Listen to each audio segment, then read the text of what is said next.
Good morning, I'm Libby Znaimer. It's one of the biggest public health problems our country faces, and Zoomers bear the biggest burden. I'm talking about influenza, the flu. Did you know that seniors account for 70% of influenza-related hospitalizations and 90% of total influenza-related deaths? With flu season just around the corner, CARP has assembled a panel of distinguished experts to give you the facts you need to know to talk about prevention and to take questions from our live studio audience. We're going to start with a short overview from each of our guests, starting with Dr. Samir Sinha, who is the Director of Geriatrics at Mount Sinai and the Ontario Provincial Lead of the National Seniors Strategy. Perfect. Thank you very much, Libby.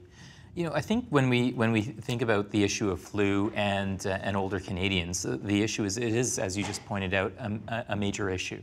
And the nice part about it is that it's largely preventable. But yet not enough Canadians are actually getting the flu vaccination every year. And so when we think about the importance of healthy aging, you know, what are the things we can do to stay healthy and well as we get older? We have to remind ourselves there are things that we can do in order to enable healthy aging. So everything from, you know, making sure we get regular exercise, we're eating the right things, but vaccinations are an important part of that. And we think about vaccinations as something that kids should get, and we all know the schedule because we've all been through it ourselves, or if we've been involved in raising children of our own, then we know that that's something that is ingrained. But I think a lot of people forget that even older adults need vaccinations too, and a number of them on a fairly regular basis. So important that the government actually pays for them for free. Yet the challenge is that right now the Canadian government has set its target of 80% of older Canadians, 80% of Zoomers, should be getting their vaccination every year, and we're at one of the lowest points we've ever been so far. Wow. Okay. Candace Chartrier, Chief Executive Officer of the Ontario Long-Term Care Association. What's your perspective? Coming from long-term care, it's a very frail population of seniors. We care for over 100,000 seniors every year, and the seniors that you're seeing in long-term care now are 97% have some form of comorbidity. They're sicker, they're frailer. So something like the flu and not being immunized can lead to death. So that's how stringent we are when it comes to, you know, putting the importance of vaccination, not only with our residents that we care for every day, but our family members, our staff, and even any of our visitors and contractors that come in the building usually have to get their flu shot. We have, our sector is actually quite high for immunization. Staff are 80 to 90% are immunized, and our residents are almost 100%, 90 to 100% immunized. Well, that is very good news. Dr. Brian Aw, you're a general practitioner and the medical director at the International Travel Clinic at Ultimate Health Medical Center in Richmond Hill. Yeah, thanks, Libby. I mean, my message would be, as a front line, as the family doctor, would be looking at, you know, emphasizing again vaccination. You know, the key thing, you know, I see kids and I see adults, and all the parents, you know, they understand about preventing disease, eradicating disease. But with the aging population, 16% of Canadians are senior. The issue about adult immunization is important. And I think, you know, the big ticket item I tell people is if we're treating flu, or if we're treating, well, symptomatic flu, because there's nothing to treat it, but if we treat symptomatic flu, we're treating pneumonia, the vaccine, the treatment for somebody who's younger isn't the same outcome as somebody who's elderly. So the outcomes, as we see, are very dramatic. So if you can't really treat the disease, then why not prevent it? So we're really trying to encourage that pickup. And I think, you know, seniors are getting it. I think that, you know, a lot of people, you know, thanks to, you know, great geriatricians and hopefully good family physicians, you know, the audience and the Zoomer audience are living longer. So the idea is, you know, you want to encourage and travel and do all those things. So why not vaccinate? And you can encourage and continue your great lifestyle. Okay, Andre Picard, health reporter and columnist at the Globe and Mail. Yeah, so for me, you know, the flu is something where there's a lot of mythology, there's a lot of misunderstanding in the public. So the message I always try to get out is that this is something you have to do every year. It's very unlike childhood vaccines, so very simple stuff. Often people, the thing I hear the most is, I'm healthy, I don't need this, I'm not going to get the flu. That may be true. You're healthy. It doesn't necessarily protect you. You've been talking to my husband, right? Exactly, yeah. But my message is, so I lived in a family, my mom had COPD, so a chronic illness, and those are the people who are the most at risk. So my family's all been getting vaccinated for 25 years since the flu vaccine came along. And why do we do it? The message I said, well, do it for your granny. If you don't want to do it for yourself, do it to protect her, protect people with heart disease, children who have compromised immune systems. There's a lot of people out there who are at higher risk. Cancer patients are a big one. So if you don't care about yourself, fine, but do it for someone else. Do it out of benevolence, if nothing else. And it's really easy. It's one of the vaccines that, you know, different vaccines hurt to different degrees. The flu vaccine doesn't hurt at all when you get it. So it's easy, it's free, so go out there and do it. Okay, that's a nice message. Dr. Janet Mack joining us via Skype. She's the Vice President of Research and the Scientific Director of Health Sciences North Research Institute in Sudbury. Hello. Good morning. What's your perspective? Yeah, so thank you, Livy. It's really great to be on with this a great panel of speakers this morning.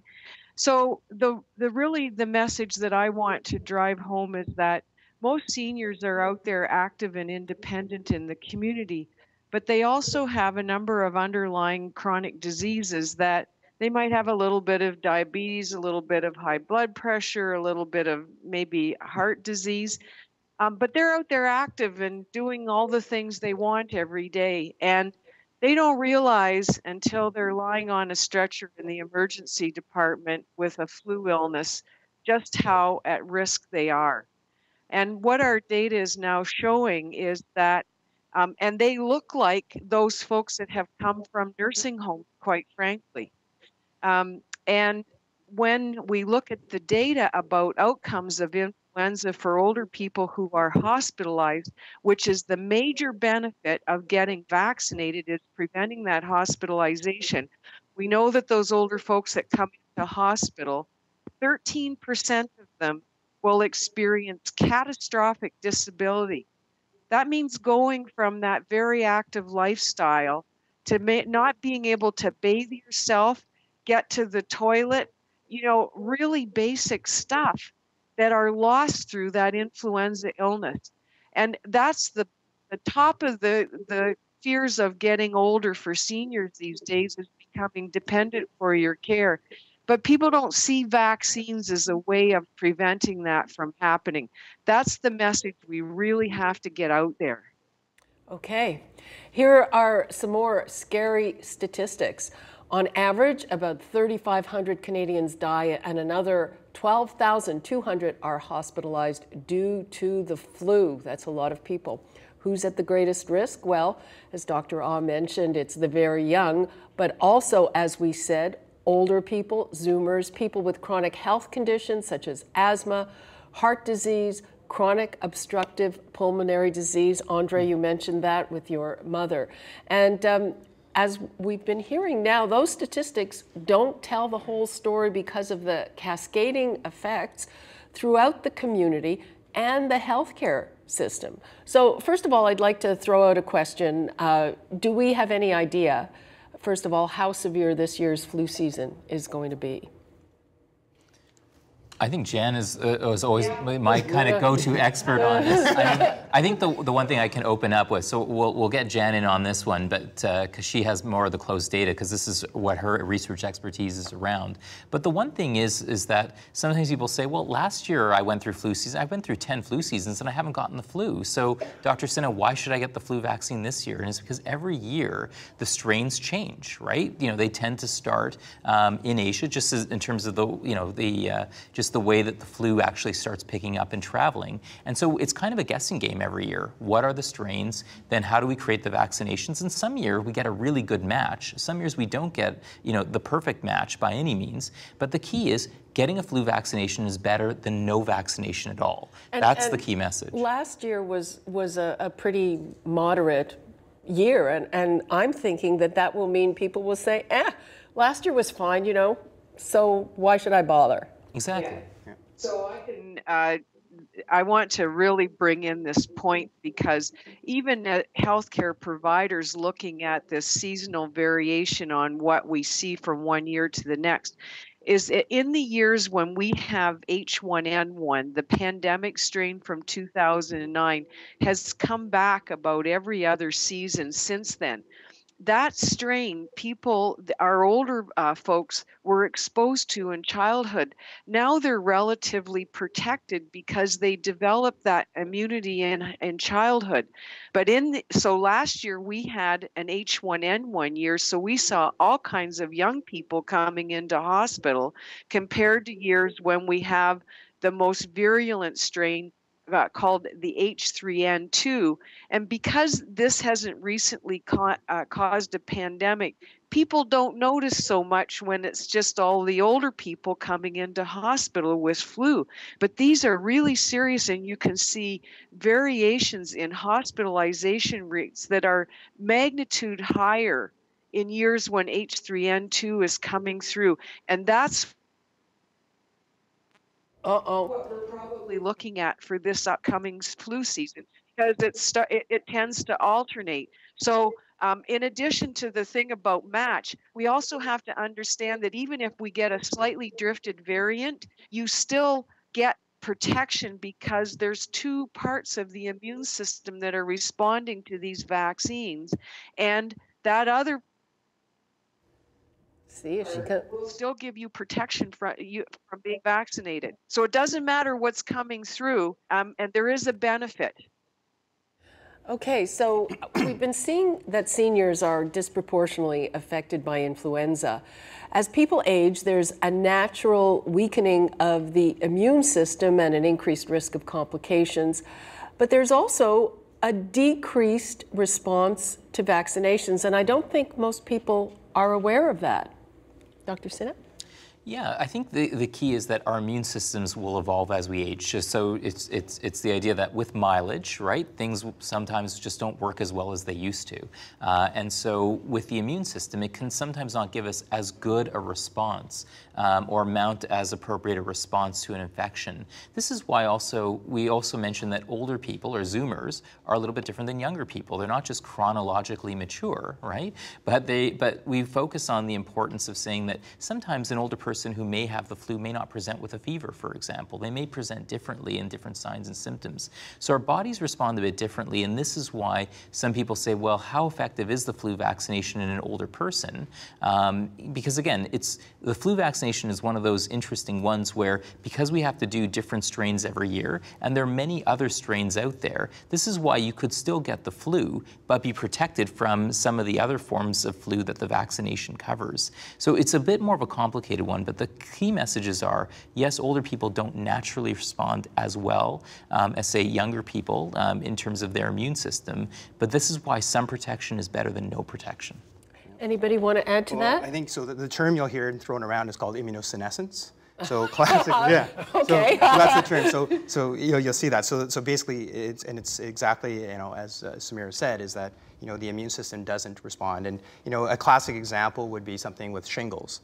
With shingles, the concept is, well, I got my shingles vaccine, but I still got shingles. But the idea there is that the reason why you still got shingles was because as an older person getting the vaccine, you may have not generated a great immune response. Okay, and there's data showing that perhaps people who received the shingles vaccine in their 50s versus later may have a longer immune response because their immunosenescence isn't as bad. Okay, so they have a better way of generating an immune response, so hence they're better protected.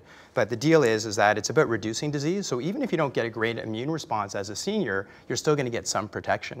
So not only we don't have to have a perfect match, we can get some cross protection, but also we definitely know that they are susceptible. They're not going to get antibodies as great as younger people. So it's interesting to look at different vaccines too to see if we can optimize that situation.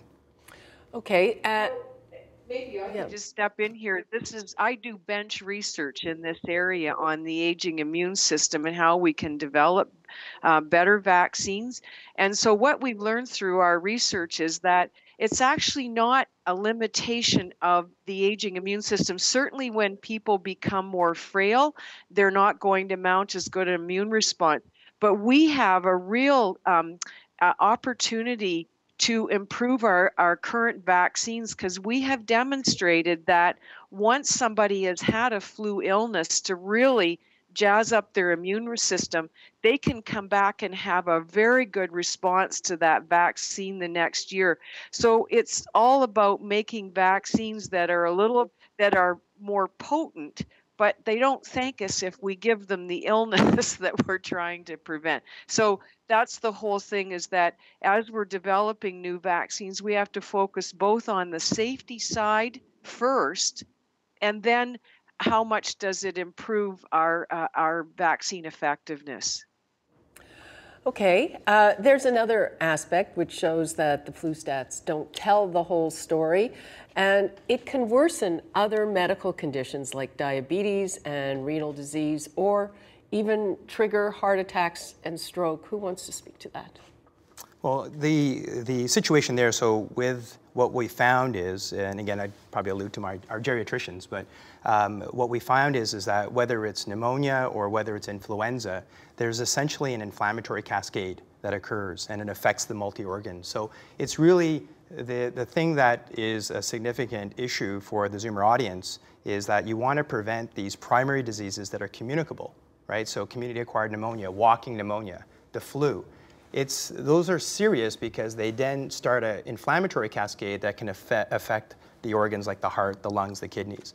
And as was said earlier, is a lot of these patients have comorbidities. So they have existing disease and then they're exacerbated. So that's really what results in the high mortality that we see when they come in. So if it's really difficult to treat, why not prevent? And a lot of people don't think, we say that, 3,500 Canadians, mostly older Canadians died last year because of the flu, right? And some people say, well, my grandmother went into hospital last year and she died of a heart attack. And yes, that's correct. But what actually led her to having that heart attack? And this is what Dr. Raw was talking about, was the flu might make you ill, and then it might actually, make that COPD, that chronic obstructive pulmonary disease, worse. It might make your heart failure or your heart condition just go out of whack. And it's that cascade that actually can create the heart attack or that situation. And as Jan was mentioning before, this is why we know that there's a significant proportion of people who get the flu, who when they have a major health illness like this, then it actually means that this can affect their physical functioning. So that, yeah, we can treat your heart attack, we might get you better, but you now may no longer be able to live independently at home. And this is why the flu itself, it's not so much the flu per se sometimes, but it's what it can lead to. I want to get back to understanding the role of inflammation there, because you were talking about an inflammatory cascade. Yeah. So how does that happen? Just well, like the Raptors, the great up north, we are the North. I might allude to on our expert. On the physiological aspect of influenza and the inflammatory. Like we know it. I'm not sure the science of that. I haven't really looked at that as a primary care physician. But I'm wondering. And in a way that all of us can understand, please. The numbers are there, though, clearly. Yeah. So what happens in the inflammatory responses, and now what we call this is inflammaging. And this is the release of, and what it means is that when you have a very dramatic inflammatory response, so this is the body trying to get rid of that virus. But in a younger person, as soon as we turn on that inflammatory response, we're trying to turn it off again before it can damage the body. You lose the ability to be able to do that when you get older. And so even going beyond the pneumonias and heart attacks and strokes, we've actually even shown that these inflammatory mediators get into muscle and will increase people's risk for falling and having hip fractures. And so huge impact, because the flu virus doesn't get out of the lungs. It's all of these inflammatory mediators that you can no longer, I say, we have a problem with the gas and the brake pedal that don't quite sync as you get older. Yeah, and falling, of course, that's huge. That causes death. So what about long-term care facilities? What happens if somebody gets the flu in a nursing home? So there's a couple of things. Two of the biggest diseases we experience in long-term care is COPD and diabetes. And in a long-term care home, when you think of the children, There's children coming into long-term care homes every day because of the intergenerational programs we have. And there's Zoomers coming in as a large portion of the entertainment for our residents. But when flu hits in a long-term care home, as soon as one person exhibits the signs, you automatically, it's almost like going into lockdown. You do line listing and you have to shut the doors. So families can't visit, no programming for residents. And unfortunately, if you're in an old home, so an older home where you have 3 to 4 people sharing a bed, that can spread rapidly, and outbreaks can be very detrimental, not only emotionally for all the families and residents and staff, but financially, and affect the healthcare system. I mean, you cannot admit to a long-term care home when there's an outbreak. So you've got people sitting in a hospital that need a bed and they can't come in. And the challenge is because these are some of the most vulnerable members of our society. These are folks who have a lot of health issues. They may have dementia, they may have other aspects, and this is why we're so, you know, the work that Candace and her team are leading across all of our long-term care homes is just making sure that we virtually get almost everybody possible vaccinated, and try and encourage family members, just like Andre was saying, you know, if you're not doing it for yourself, do it for your loved ones, right? Mm-hmm. Do it for them, because otherwise it's not just the physical complications that this can spread like wildfire amongst older people in long-term care homes, but it can also just affect their personal and social well-being. Okay, so what can you do about these so-called anti-vaxxers? And to me, part of that, one of the scariest things is that there have been legal rulings. You can't mandate that healthcare workers get vaccinated. Yeah. Andre? Well, I think it's really, we should say it's really essential that healthcare workers do it. I think it's unconscionable for someone who works in healthcare, especially with seniors, to not get a flu vaccine. And we can't fire people. There's been labor rulings, but you can make them do something else. There's ways around it. So I think there should be a real emphasis on that for healthcare workers. And I would say, you know, the nursing home where one of my parents was in, you couldn't visit as a family member if you weren't vaccinated. That's the way it should be. That's totally reasonable.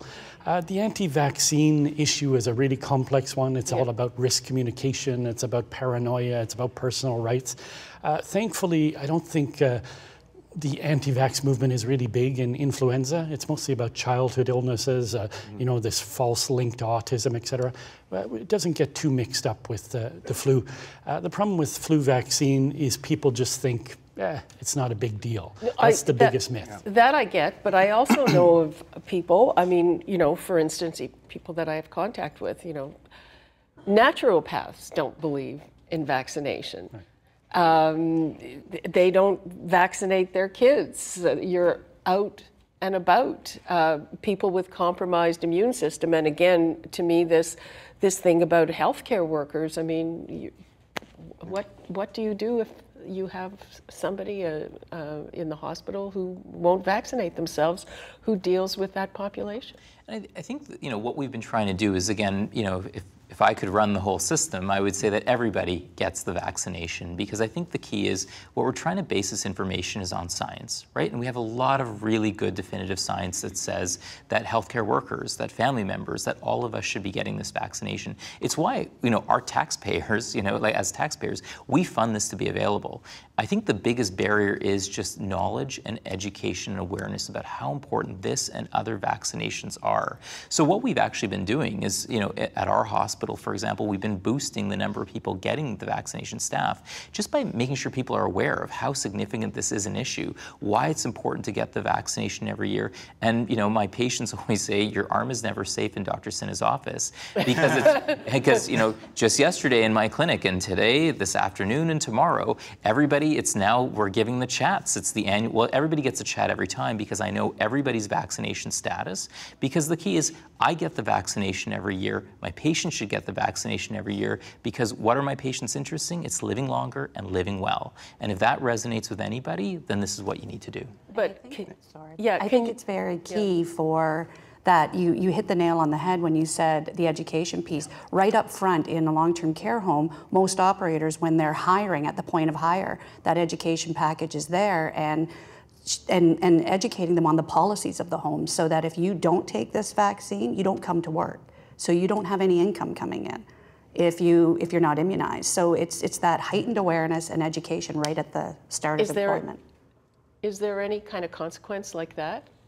I think it's complicated depending on what you can or cannot do. I think what we do say, for example, at our hospitals in downtown Toronto is that if you choose not to get the vaccination, then you have to wear a mask, for example, and we try and encourage everyone to wash their hands and do things. So we do have staff members, and we have to respect their right in our society to be able to do that. I guess the challenge is it's hard for me to respect that right so much as a physician when I know there's so much good evidence out there to say that the right thing to do is for all of us to get a vaccination. And I think, Libby, a really key thing is that I don't think there's that many anti-vax people out there, but there's lots of people who are really busy and who are lazy. You have to make it easy. You have to make it easy for the public, do it in pharmacies, do it whatever. In hospitals, they found the best thing is to get a cart and go around and say, hey, Bob, have you had your flu vaccine? With a chocolate bar. With the chocolate bar. The bigger the chocolate bar, the more likely I'm going to get my vaccine. Here at the Plex, and I can't remember if we did it last year, but generally what happens is there's one day when the doctor comes here with the vaccine and everybody lines up at lunchtime, and that's how you make sure. And I mean, employers should do that because you're going to have less absenteeism. But the big thing, though, like just going back to this particular audience, I mean, so there's a thing. So I get it all. So if you're middle-aged, like I don't know, 48, whatever. So as a doctor, I'm of course vaccinated. But if you're middle-aged, you want to get vaccinated because I look at that's like, Libby, that's an occupational health issue. Because if I'm, the owner of this company, I want you healthy. But the Zoomer audience, you're at risk. Your age alone puts you at risk. So what you want to do is, you're at risk, get vaccinated, please, okay? And then look at your life. So if you're around young children, and because you're a grandparent that is taking care of the kid because your kid's like off doing something else, because that happens a lot, then you're at high risk. Make sure those kids are vaccinated. So check out your scenario, check out your demographic. But for the Zoomer audience, your age alone puts you at risk. Okay, and then look at any other risk factors and cocoon yourself around other like children if they can expose you. So I think that's a key point. Okay, so the other question I have, we've talked about how Zoomer immune systems aren't quite as good as younger immune systems. So do older adults still respond the same way to the standard vaccine as younger people? I think the key is that they do respond just like younger people respond. They may not mount as robust a response, and I think that's why some people say, well, I hear when I read the newspaper or watch television that we don't have as good a response, so why bother doing it at all, right? And again, this is why we say there's a lot of science and research. This is what Jan does, quite a bit of. How can we actually build a better vaccination, right? And so there's a lot of work going on, to do that. But the key is, again, the vaccinations that we do have publicly available and free, and just as Andre said, we know that people are busy. Zoomers, have a lot of things on the go. This is why one of the things we did under our Ontario senior strategy is we made sure that pharmacists can now give you the flu shot, available. So now, if you don't want to get to see your family doctor, it may be tough for you to get to see them, you can go to the local pharmacy. And I saw the number, I unfortunately forgot the number, but it was a huge number of people that got their vaccinations in pharmacies last year. Yes, 1 million Ontarians last year who got it, and I'm glad that we pushed that policy through. What's cool is in our stats, I'm in a family practice of about 5,000 patients. Yeah. So I just did some inventory just to see what the stats are, right? So 60% of seniors are getting their flu shot. So since the pharmacies have been able to give flu vaccine in Ontario, our numbers have dropped. Now we cross-reference them to make sure they're up to speed, but we've dropped because, and it's not because we're bad doctors, it's because they're getting the access locally. Yeah. So it's all about access. And our goal is, again, our Canadian government, our Public Health Agency of Canada, said they would like 80% of Zoomers to be vaccinated. But, we were down. Where are we at? Well, we were, what concerned me most recently about all of this was that we were at a peak of about 76% of Canadians 10 years ago getting the flu vaccination. And more recently, we're down in our 60s. So the question is, this is why we're trying to improve access to the vaccination and awareness and knowledge. Because if people get this, we're just going to have less people dying and more people being able to live healthy and active lives. Okay, so there is a new high-dose vaccine. And I believe I saw a piece in the New England Journal of Medicine where it is more effective for Zoomers. Who can speak to that? So we're actually, as an association, reaching out to our members because we want to pilot it. And one of the intricacies with our population is that the latest stats, 87 out of every 100 long-term care residents have dementia or some form of Alzheimer's.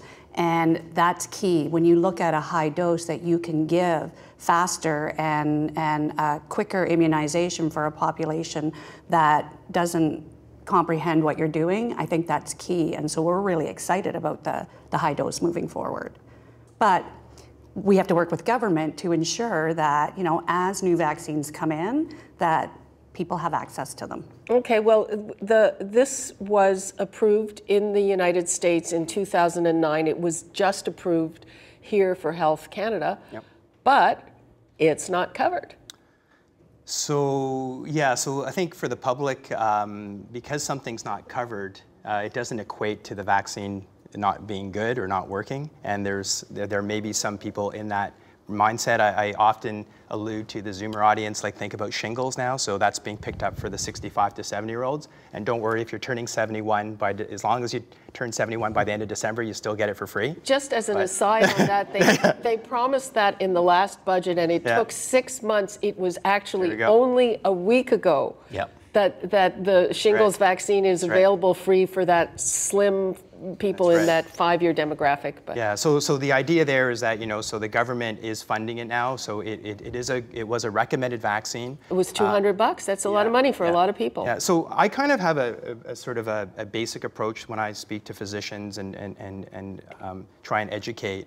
Because really, when the doctors recommend vaccine, the pickup rate is a lot higher. But these kind of events are very important because it's such a mainstream illness with high consequences in the older population. But really, what I tell the physicians is we have an organization called NACI, which is the National Advisory Committee for Immunization. And in the States, they have something called ACIP, which is linked to CDC. And they're a group of specialists, public health, infectious disease, pediatricians, and they set the standard of vaccination or recommendations for the Canadian public. Now, every province varies depending on their budgets, on what they can afford. But what's written up in the NACI advisory for this influenza season is, of course, like just get your flu shot. That's all we care about, please. Get coverage as a senior with the H3N2 portion. That's the key item. But there is a high-dose flu, and there was data showing increased efficacy. And Zibby, you're right. Since the States in 2009, there's been 50 million recipients of high-dose flu. And there's benefit. I mean, the efficacy trials in the New England Journal paper showed about a 24% efficacy above the baseline, above the standard flu. So NACI has put it out there, and they said that it can be offered as a superior option for over 65. But I think the one quick thing on this is that, again, we're all taxpayers, and one of the nice benefits of being in Canada is that we actually have things like the flu vaccinations that we currently have publicly available. The key is that when we actually say there's another thing, there's a newer and greater thing out there, the question is, can we afford it? Right now, most of our governments are grappling, and so I have the pleasure of being able to, give advice to, our ministers of health in terms of making those decisions, in terms of what do we cover and what don't we cover. And I think the key is that the one message that we do have is that right now everybody in Canada has access to free flu vaccination. And the key is not every Canadian is even accessing that. That's a problem. So that's our first job. The next job is saying, do we have enough evidence to say that this, this vaccine, which is available and you can pay for it privately, that's so you can, Zoomers have that choice. The key is, if I was to advise the Minister of Health to say, should we pay for this? The question is, are we knowing that that's going to deliver good value for our dollars? And is that going to help keep our health system sustainable? And so these are the conversations we should have, and I think people should be aware that we do that every day. The part of the thing about it is when it was just approved, and I know a little bit about Ontario, not so much about the rest of the country, that even if they wanted to, the process for putting a drug on the formulary is kind of lengthy. But do you have further thoughts on this issue of whether people are paying for it? I believe the drug company charges $60 for it, and then it's a question of how much the doctor would mark it up, or the pharmacist. Yeah, so I think the larger issue for me here is that the science is evolving, and it's evolving pretty quickly, and that's good news. And we used to just have a flu shot, and now there are several variations. So there's one with 4 strains, which is really good for children. There's one with 3 strains. There's this new high dose. There's the nasal vaccine, which there's some controversy about how well it works. I thought it didn't, that last year it didn't work at all. Yeah, so there's some research on that, but it's not entirely clear. But the issue is that there's a whole bunch of these new products. They're just being approved. It takes a while for government to decide, are we going to get our money's worth for this? So I don't think there's a lot of point in rushing it. I think we should probably have the ability to, for certain key demographics, like say people with dementia, to rush this through and pay for it. But whether it's appropriate for the entire population, maybe the money can be spent elsewhere and spelt better. So I think this rushing to it is not necessarily a good thing, but really targeting more and more is what the future of flu vaccination is going to be about. Like who's at the highest risk, and that would be the population that we care for. Yeah. In the long-term care homes, but these high doses, they are for people over 65.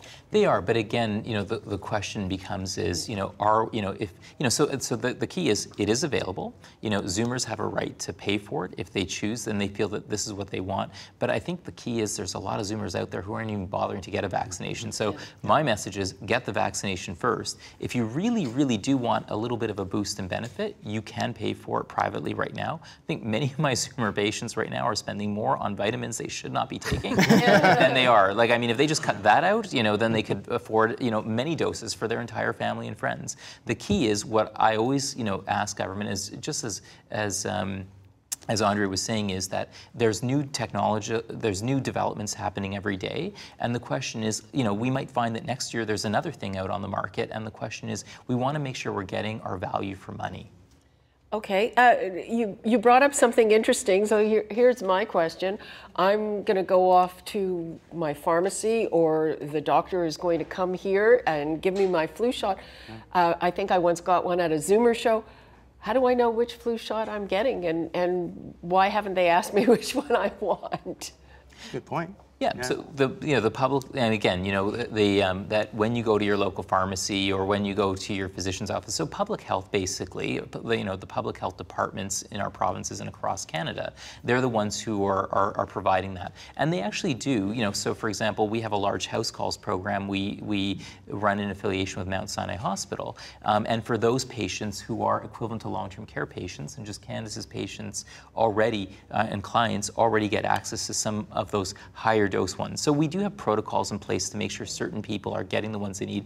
But frankly, if you can walk into your doctor's office, if you're a Zoomer who's able to walk into your doctor's office, walk into a pharmacy, the standard vaccination is perfectly fine. The key is I just want you to walk into your doctor's office or pharmacy and just get the vaccine to begin with.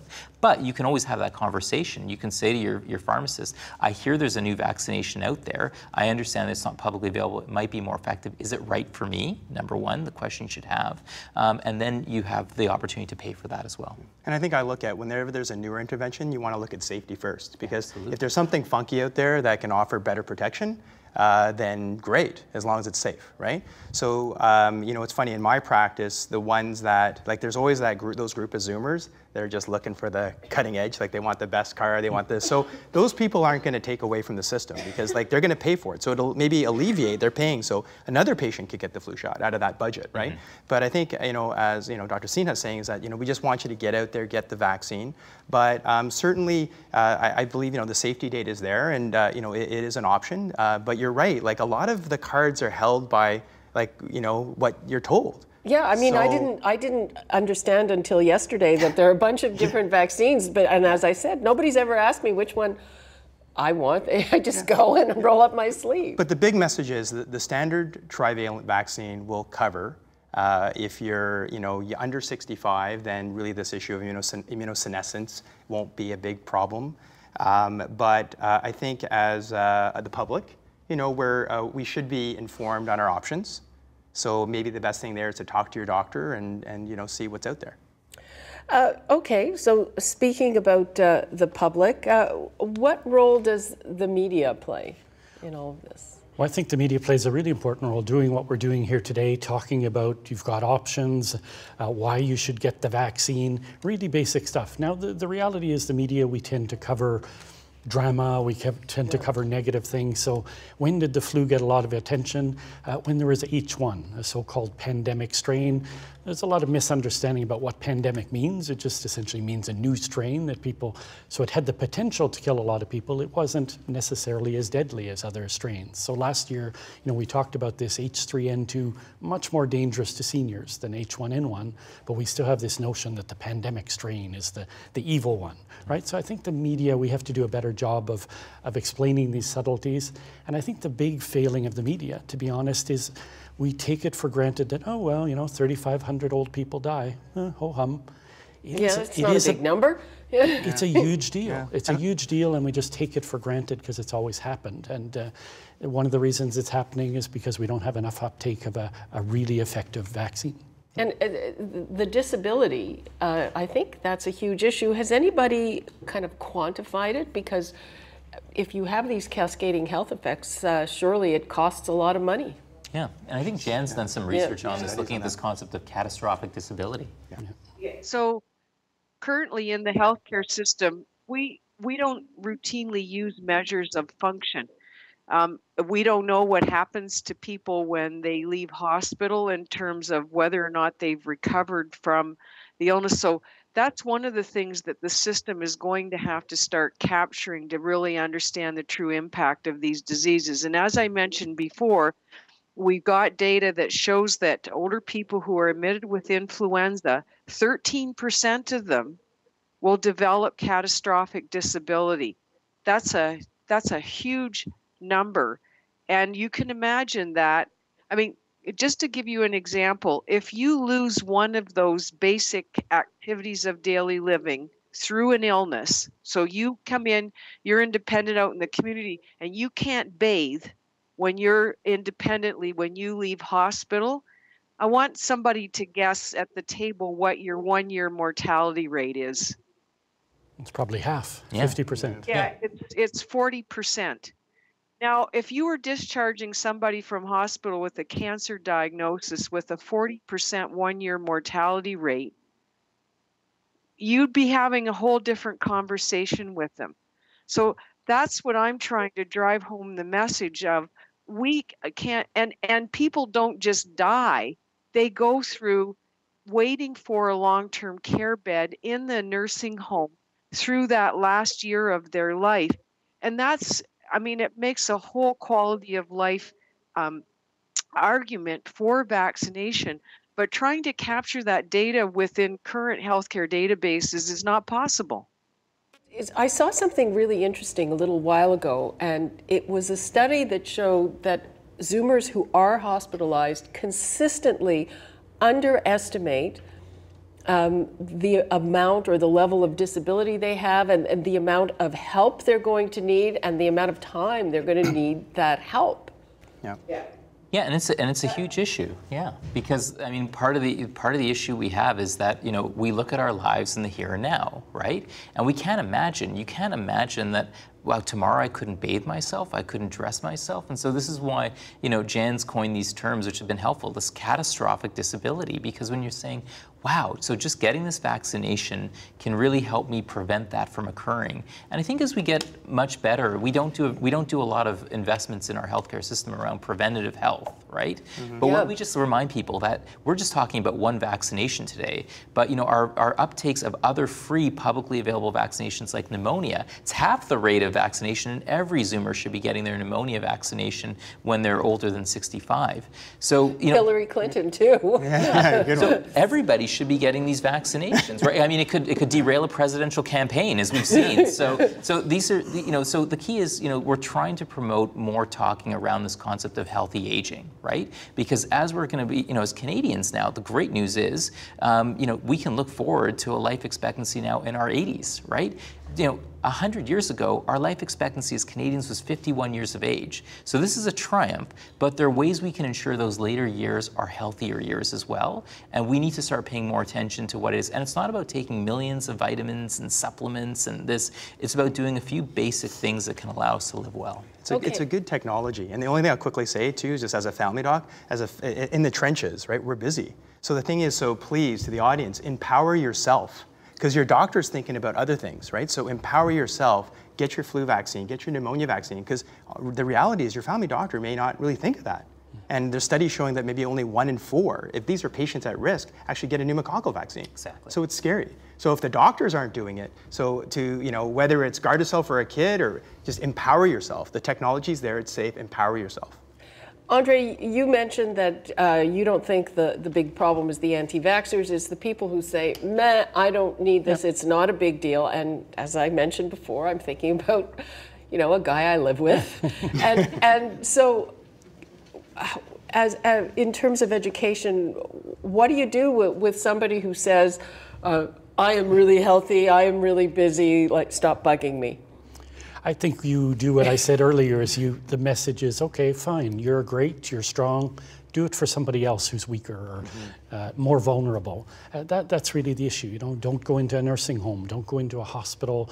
If you hang around kids, do you love your kids? Get a flu vaccine, they're at risk too. And they're mostly at risk of passing it on to their grandmother or their grandfather. So, I think there are different ways, but one of the most difficult things in healthcare is risk communication, to explain people what the real risk is, especially with the flu. It varies dramatically from year to year. We only really know the risk in retrospect, and it's not very useful. Our hindsight's always 20/20. In a year, we talk about this average figure, 3,500 die. There are years where 10,000 people die of the flu. Mm-hmm. Oh, what do we do after that? Oh, geez, I really wish I had gotten the flu shot. That it's not very useful a year later. So I think you just have to put some faith in the science, try and be a little benevolent towards others, and that's the message I would try to communicate. And the reason I came this morning to do this is you cannot believe how many older patients of mine tell me after they've had a horrible flu experience or after saying, Dr. Sinha, you asked me every time if I would do this and I said no. And here I'm to tell you saying, you told me so, but please do everybody else a favor and tell them my story. Right? Tell them what happened to me because I didn't do this, right? And so we're not here, we're not selling drugs like that. We're actually like this, the nice part is, we're promoting something that, that there's great science behind, that our government, that we all pay for. So frankly, here we talk about what's the government doing for me? Well, actually your government is actually paying for this because this is actually going to help you live longer and live well. So I'm happy to be here, but I'm doing this representing so many of my patients who didn't have that opportunity for whatever reason to make the right decision, and they wish they did. Okay.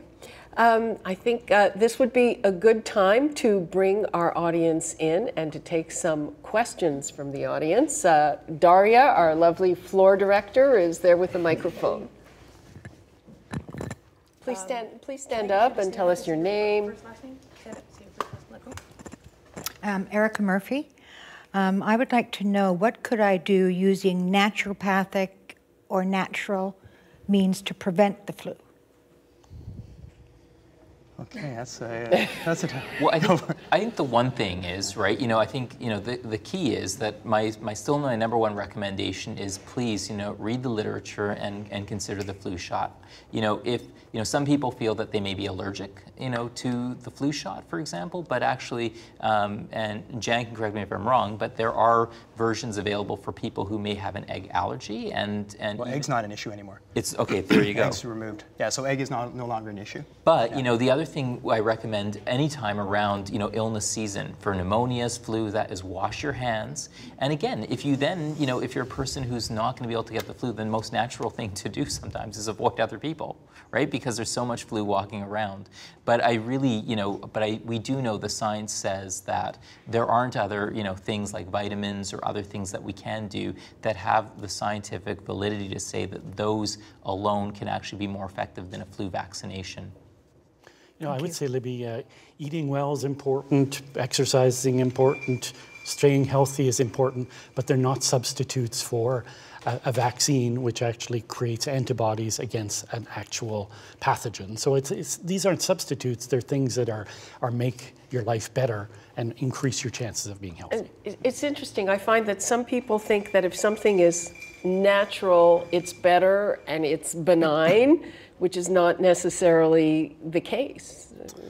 Yeah, I mean, it's funny. I'm not a geriatrician, but with aging, there's certain elements of disease that we treat. I'm just getting a bit philosophical here, but it's really what I tell people: the autoimmune issues and what stimulates these autoimmune issues. We don't really know. So the whole idea about what Dr. Sinha was saying, and I think, is that we may not know about natural immunotherapies because I'm not a naturopath and I'm not sure if the science, again, I don't want to get in trouble, but I certainly know the science behind vaccines. But the idea about, eating well, resting, and a good lifestyle, that will get you healthy. And if you talk to anybody who has an autoimmune condition, right, they're better. Their RA, their rheumatoid, it's better when they're actually taking care of themselves. Yeah. So, and those patients of mine, I'm telling you, who've come back to me and said, I want to try a natural approach, and I have to respect, ultimately, I do a hard sell, but I have to respect what it's their decision in the end.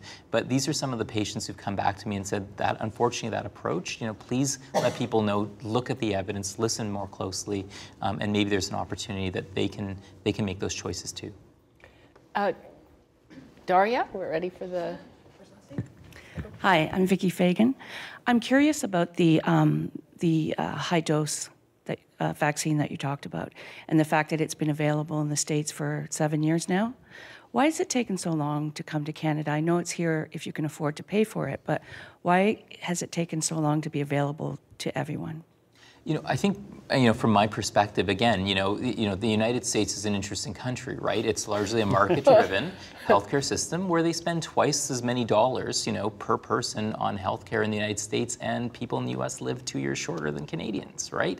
So the key is, more money and just the latest and greatest, is something that, again, in a consumer culture where you can say, I want this covered, I want to pay this, and for companies to be competitive and say, well, if you come with us, we'll give you the latest and greatest. But the key is, it's again about using the science, right? And again, the good news is there's a new vaccination, a higher dose vaccination that's available.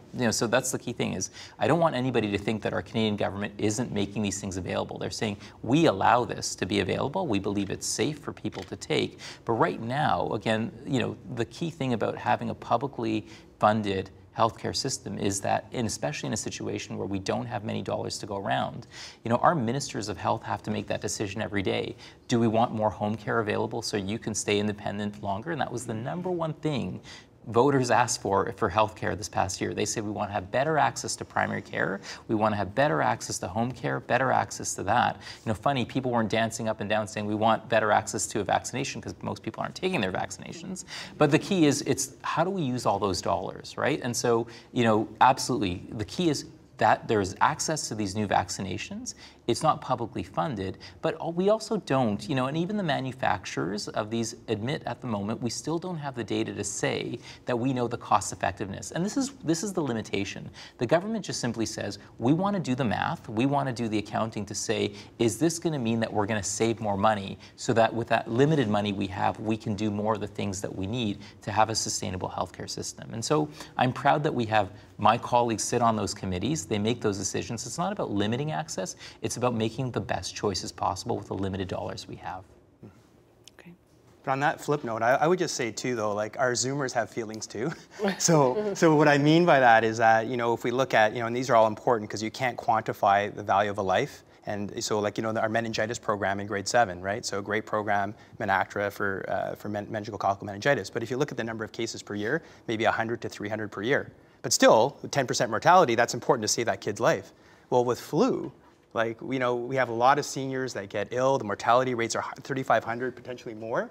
So you know what? When you're on that panel, let's offer our seniors the best. So let's encourage to continue the trivalent standard program. But if there's technology out there that the Americans are hoarding, I'm not saying they're doing that, but because I know this issue with pharmaceuticals, it's probably business related. They look at the vaccine, they look at safety, they look at efficacy, and then they say, okay, well, where's our market?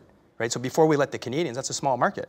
So that's how it works. I think this is how drugs are distributed. And a lot of, because we're a small country, a lot of things, we let the FDA do the work. So science first, but yeah, like let's try and we always want to provide the best for our Canadian seniors. So well, I think we have to stress too that this drug is approved in Canada. It is. That process takes just over a year. So the company didn't ask for this to be approved 7 years ago in Canada, and the reason is there's not a market because we have free vaccines. So I think the delay hasn't been unreasonable. You can't approve something until the company asks for it, and they didn't. And there's good reason for it financially. So I think this will come, and it'll come, as I said before, for specialized part of the market, and it'll probably be publicly funded, but it has to prove itself. Right, and presumably at some point the price of it will go down. And there'll be competition. Maybe there'll be one with a different adjuvant that works better in older, even older people. We don't know yet. Are there any other questions? My name is Bella Hoey, and I have had allergic reactions to the flu shot. Now, you're saying that shouldn't be happening anymore, and I do not have an egg allergy. Mm-hmm. So what can I do? Or should I be asking for a specific type of... Great. So I can maybe field that question. Please. So what type of allergy do you get? When I had the first time, it wasn't too bad, but the second time that I had it, my throat seemed to sort of close up. Okay. And this is about 6 or 7 years ago. I haven't had a flu shot since then. Okay. So that's a little bit concerning. So sometimes it depends on the type of reaction. So I guess I'll talk to you as well. So the thing is that generally the most common flu reactions we get with the flu vaccine will be localized. And that's with any shot. So sore arm, maybe some joint pain. When you're starting to get systemic symptoms like swelling, so that there may be something innate in the vaccine that you may be allergic to. Okay. Now, what we were talking just with Dr. Sinha, and the egg allergy issue is now removed. Okay, so there's no concern. Now, I still would tell your primary care physician or your pharmacist that if you do have an issue with eggs, that they have the appropriate response environment to do that. And you may want to do that with your doctor, no offense to the pharmacist, but that we may be better equipped to do that, okay? But the thing is, there's a lot of different flu formulations available. So what you want to do is and again, medical records, that's another issue, but you want to try and find out what that flu vaccine was 6 years ago. And sometimes there's different sort of preservatives that are in the flu vaccine that you might be able to find the right match. And also depending on your age too, there's the live one, but if you're over 60, you can't take that. But I'm not going to ask your age. I'm over 60. Oh, yeah, okay, all right. So there we go. But the key is, as a young Zoomer, right? Again, because I have patients as old as 106 right now, right? So again, you've got many more years of life ahead of you than you may expect. So the key is, the one thing you might want to do is work with your doctor, your family doctor, to say, could I actually even get an opinion from an infectious disease specialist, for example? So Dr. Mack is a geriatrician, but also specializes in these things. But the key is, there are local specialists available who may be able to help you determine what your options are, because you have many more years ahead of you, and we want to make sure that you don't lose the option on taking something that could potentially save your life. Okay. Yeah. Thank you. Okay, we are heading towards the finish line, so I'd just like to ask for your closing thoughts. Yeah, the key is that there are free available vaccinations, not just the flu vaccination, the pneumonia vaccination that are out there. And I think one thing that we haven't done as busy Zoomers is think about what we can do to support ourselves around healthy aging. We haven't done a good enough job letting everybody know what are the key things we can do. But the key thing is, it's flu season coming up. Get the flu shot. It's available everywhere. And you know what? We're going to work as scientists and researchers to make sure that we find better things out there. But the key is that, as Dr. Ah was saying, we need to make sure that we do a better job empowering ourselves to learn what we can do to live longer and live well. Candace? I think for me, continuing to advocate and work with government to see if our special population can get access to a drug like the HD. And just because of the ramifications in our sector, but we're not going to wait for that. We're going ahead and we're giving our residents and our families that choice, because I think it's important for everybody to know that I know I'm going to use it with my son and my family as well. Janet? Yes, so I would say that I would like every senior out there to ask themselves, am I prepared to take this risk of being that person in the emergency department, being admitted to hospital, and not being able to look after myself through a flu illness? Am I prepared to take that risk by not getting vaccinated? Andre? Well, again, I would reiterate flu season's coming. We don't know how bad it is going to be. But what we do know is that getting the shot's better than not getting the shot. I'll come back to if you love your granny, go out there and do it. It's a little pinprick and that's it, and it's worth a little bit of pain. And it's doesn't take that long if you just hop into a pharmacy or something. Good. Dr. Ah? I guess my closing statement would be something from the Farmer's Almanac. And I think the Farmer's Almanac is calling for a lot of snow this year. So one of the other issues is that in the Zoomers, if we have an H1N1 season, it's a little bit mellow, so they kind of get discouraged getting the flu shot. And then if it's really nice out, if I'm able to play football with my son on Christmas, or on the holiday season in December, that's great when people don't think about flu. So we're gonna get a lot of snow, so let's please get your flu shot. And I think, as our colleagues have said here, the big issue, and it was very impactful, what Dr. McElhenney said, is that there's more to this illness. It's not just the flu, it's the things that happen afterwards. And as a travel doc, I want to continue to see my seniors traveling. I want you to go on those cruise ship travels where you definitely need the flu shot because that's sort of a special mass sort of exposure, but stay healthy. So you want to keep traveling, you want to keep enjoying yourself and living up to the patients that we see, that Dr. Sinha sees. Okay, that is all the time we have for our CARP influenza panel. Thanks to all of our guests. You've given us a lot of good information to take into account as we make our decisions on how to protect ourselves from the flu. Thank you to our live audience. I'm Libby Znaimer, and I wish you all a healthy, flu-free winter. Get your shot.